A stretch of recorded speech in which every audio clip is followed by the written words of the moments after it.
Have you ever walked into a brand new home? Fresh paint, spotless floors, everything technically perfect, and still felt like something was missing? Like it looked clean, but not memorable. Finished, but not personal. And here's the real question. Most people never ask themselves, if you just spent hundreds of thousands of dollars on a new construction home, why does it still feel like a rental? That feeling isn't random, and it's not just you. Recent housing and renovation data across the United States shows that a growing number of new construction homeowners report a similar kind of dissatisfaction within the first year, not because anything is broken, but because everything feels generic. And what's interesting is that most people can't immediately explain why. They just know something about the space doesn't reflect the level of investment they just made. So what's actually causing that feeling? Why do so many new homes, even expensive ones, feel so similar? And more importantly, what are the specific things that are quietly lowering the perceived value of your space every single day? Because here's the part that might surprise you. It's not the layout, it's not the square footage, and it's definitely not about doing a full renovation. In most cases, the difference between a home that feels builder grade and one that feels custom comes down to a handful of very specific details. Details that builders intentionally standardize to control costs. And once you start noticing them, you won't be able to unsee them. Let's start with something almost every new construction home has, but very few people question. The doors. At first glance, they look fine, clean, painted, functional. But if you've ever closed one and felt that light, slightly hollow sound, you've already experienced the difference. Most builders install hollow core doors because they're inexpensive, lightweight, and easy to mass produce. And on paper, that makes sense. But here's what your brain picks up on instantly, even if you're not consciously thinking about it. Weight equals quality. There's a reason luxury cars have heavier doors. There's a reason high-end cabinetry feels solid when you open it. Your brain associates density with value. So when every door in your home feels light, thin, and slightly flimsy, it creates a subtle signal that the entire structure is lower quality, even if everything else is brand new. Now here's the question that changes how you see it. If you replace just a few of those doors, maybe the ones in the most visible areas, with solid core alternatives, how different would your home feel? Because homeowners who make that one change often report something interesting, the house doesn't just sound different, it feels different. Quieter, more substantial, more finished. And the cost? Typically between $150 to $400 per door, depending on style and installation. Not insignificant, but nowhere near a remodel. So why don't more people start there? Because most people are focused on what they can see, not what they can feel. Now let's move to something you definitely see every single day, but probably stop noticing after the first week. Lighting fixtures? Think about the standard fixtures that come with most new builds across the US flush mounts with frosted glass. Basic brushed nickel finishes. Designs that don't stand out in any way. They're not ugly. They're not offensive. They're just default. And that's exactly the issue, because your brain doesn't just respond to beauty, it responds to intention. When something looks like it was chosen specifically for the space, it elevates everything around it. But when it looks like a placeholder, it quietly tells your brain, this hasn't been fully considered. So here's a question to sit with for a second. If someone swapped out all your light fixtures overnight with slightly more distinctive ones, same brightness, same placement, just more intentional design, would you notice? Almost everyone does. And not because they're consciously analyzing fixtures, but because lighting sits at the intersection of function and atmosphere. It shapes how every surface in your home is perceived. Recent interior design data shows that lighting upgrades consistently rank among the highest return on impact changes in residential spaces, not necessarily in resale value, but in perceived quality and satisfaction. And here's the part most people underestimate. You don't need expensive fixtures to create that shift. You need contrast. Something that breaks away from the default. Matte black instead of brushed nickel. Warmer tones instead of cool. Slightly larger scale. More defined shape. Which leads to another question. Does your lighting feel like a decision or a leftover? Because that answer alone explains a lot about how your home feels. Now let's talk about something under your feet that most people accept without thinking twice. Carpet. In many new construction homes, especially in mid-tier price ranges, builder-grade carpet is standard in bedrooms and sometimes even living areas. It's cost-effective, easy to install, and neutral enough to appeal to a wide range of buyers. But here's what often happens within the first year. It starts to wear down faster than expected. It flattens. It shows traffic patterns. And even when it's clean, it doesn't feel refined, and your brain notices that. There's research in environmental psychology suggesting that texture, especially underfoot, plays a bigger role in perceived quality than most people realize. Softness, density, and material consistency all contribute to how a space is experienced, not just how it looks. So here's a question that might change how you approach this. If you replace just one room's carpet with a higher quality option, or even a different material entirely, how would that affect how you feel in that space? Because many homeowners assume flooring upgrades have to be all or nothing. But in reality, targeted changes like upgrading the primary bedroom or main living area can shift the perception of the entire home. And the cost difference between builder-grade carpet and mid-tier alternatives? Often a few dollars per square foot. Which adds up, yes, but compared to the total cost of the home, it's relatively small for the impact it creates. Now here's something even smaller, but surprisingly powerful. Cabinet hardware. Walk into almost any new construction kitchen and you'll see it. Basic knobs or handles, thin, lightweight, sometimes slightly undersized for the cabinets they're attached to. Individually, they don't seem like a problem, but collectively they send a signal. Because hardware is one of the most frequently touched elements in your home. Every time you open a drawer or cabinet, you're interacting with it. And just like with doors, your brain associates that tactile experience with overall quality. So here's the question. If something is used dozens of times a day, shouldn't it feel intentional? Upgrading cabinet hardware is one of the lowest cost, highest impact changes you can make. In many cases, you can replace every handle in a kitchen for a few $100s.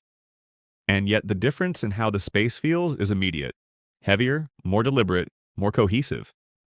And that word, cohesive, is where things start to connect. Because what makes a home feel custom isn't just better materials, it's consistency in decisions. When finishes match, when scale makes sense, when nothing feels like it was left as a default. Now here's where things get interesting. Because up to this point, everything we've talked about is visible or tangible. Doors, lights, floors, hardware. But there's another layer that's even more influential, and most people don't realize it until they experience the difference. It has to do with how your eye moves through the space, what it notices first, and what it remembers. And once you understand that, you start to see why some homes feel instantly elevated, even if they don't have dramatically different materials. So let me ask you this. When someone walks into your home for the first time, what's the first thing their eyes land on? And more importantly, is that element helping or hurting the overall impression? Because the answer to that question might be the key to transforming your space without changing nearly as much as you think. And in the next part, we're going to break down exactly how to control that first impression, the one upgrade category that most homeowners completely overlook, and the specific sequence of changes that gives you the biggest visual transformation for the least amount of money. So if you've been wondering why your home doesn't quite feel the way you expected, and what actually makes the difference between builder grade and custom, you're about to see how it all connects. So what actually controls that first impression when someone walks into your home? And why do some spaces feel instantly elevated while others feel forgettable, even when they have similar layouts and finishes? It comes down to something your brain is doing automatically without asking for your permission. It's scanning for focal points. When you enter a room, your eyes don't move randomly. They look for anchors, areas of contrast, scale, or visual weight that tell your brain where to focus first. And whatever your brain locks onto in those first few seconds becomes the reference point for how it judges everything else. So here's the question that changes everything. What is your home accidentally highlighting right now? Because in many builder-grade homes, the focal point isn't something intentional. It's often whatever stands out by default. Maybe it's an oversized blank wall. Maybe it's a basic fireplace with no surrounding detail. Maybe it's a large kitchen island with no visual contrast. And when the focal point itself feels generic, the entire space inherits that feeling. But here's the opportunity. When you take control of that focal point, when you intentionally decide what your eye should land on, you can elevate the entire room without changing everything in it. For example, think about a living room where the first thing you see is a plain wall with a mounted TV. Functional but not memorable. Now imagine that same wall with added depth, maybe a simple panel molding detail, a slightly darker paint color, or even a well-scaled piece of art that anchors the space. Same room, same furniture, completely different perception. And here's the interesting part. Recent interior design studies show that people consistently rate spaces with a clear focal point as more expensive and more intentional, even when the materials are identical. It's not about spending more, it's about directing attention. So now ask yourself this. If someone walked into your living room right now, would their eyes know where to go? Or would they just drift? Because that drifting feeling is often what people interpret as something's missing. Now let's go one level deeper because controlling attention doesn't just apply to focal points. It applies to contrast. Builder-grade homes tend to play it safe. Neutral walls, neutral floors, neutral cabinets. And while that creates a clean base, it also creates a problem. When everything is similar in tone, your brain has nothing to separate. There's no hierarchy, no depth, no visual tension. And without contrast, even high-quality materials can look flat. So here's a question that might shift how you see your space. Is your home calm? Or is it just uniform? Because those are not the same thing. High-end spaces use contrast very deliberately. Light against dark, smooth against textured, mate against reflective. Not in a loud way, but in a controlled way that creates depth. And you don't need to repaint your entire home to achieve that. Sometimes it's as simple as introducing darker accents through furniture, swapping out a light rug for something with more presence, or even changing the color of your kitchen island to create separation from the surrounding cabinets. Small changes, but they give your eye something to organize around. And when your eye can organize what it sees, the space feels more intentional. Now, here's something that almost no one talks about, but once you notice it, you'll see it everywhere. Trim and detailing. Baseboards, door casings, window trim. In many new construction homes, these elements are kept minimal to reduce cost. Thin baseboards, simple profiles. Little to no decorative detail. Again, nothing is technically wrong with them, but here's what your brain registers. Flat surfaces without framing feel unfinished. There's a reason older homes and higher-end builds often include more substantial trim. It creates boundaries.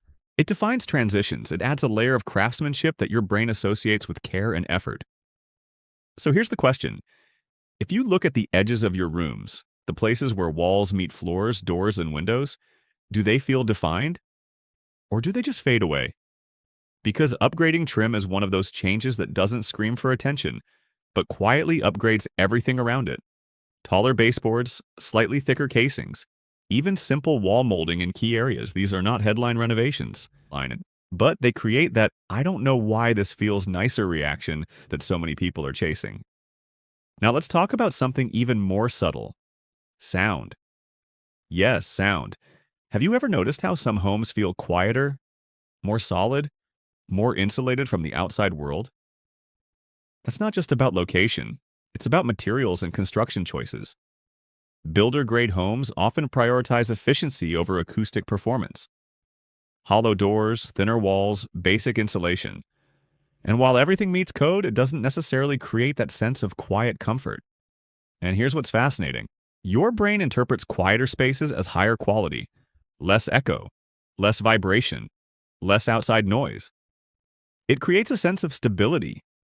So when you upgrade things like doors, add soft materials like rugs and curtains, or even incorporate wall treatments, you're not just changing how the space looks. You're changing how it feels on a sensory level. And that feeling is hard to fake. Now here's where everything starts to come together. Because at this point, you might be thinking, there are a lot of small things to change. Where do I even start? And this is where most people get stuck. They try to do everything at once. But here's a better question. What sequence of changes gives you the biggest impact for the least effort? Because not all upgrades are equal. If you start with flooring, you'll spend a lot and see gradual change. If you start with trim, you'll get subtle improvement. But if you start with focal points, lighting, and hardware, the things your brain notices first, you create immediate transformation. So here's a simple order that tends to work for most homes. First, define one focal point in each main room, something your eye can land on with confidence. Second, replace the most obvious builder-grade lighting fixtures, especially in entryways, dining areas, and bathrooms. Third, upgrade cabinet hardware and any small, high-touch elements. Fourth, introduce contrast through color, texture, or materials. And only then, consider larger changes like flooring or trim if you still feel the need. Because by that point, something interesting usually happens. The home already feels different, more intentional, more grounded, more like it belongs to you. And that leads to one final question. What actually makes a home feel custom? It's not perfection, it's not expensive materials, and it's definitely not copying what you see in magazines. It's clarity. Clarity in decisions, clarity in what you keep and what you change. Clarity in how each element supports the overall feeling of the space. Builder-grade homes feel generic because they're designed to appeal to everyone. Custom homes feel different because they're shaped by someone, and that someone is you. So instead of asking, what upgrades should I make? Try asking something simpler. What here feels like a default? And what would it look like if it felt chosen? Because that shift from default to deliberate is where everything changes. And once you start making decisions from that place, your home doesn't just look better, it starts to feel like it was designed for you. And that's the difference most people are trying to create, even if they don't have the words for it.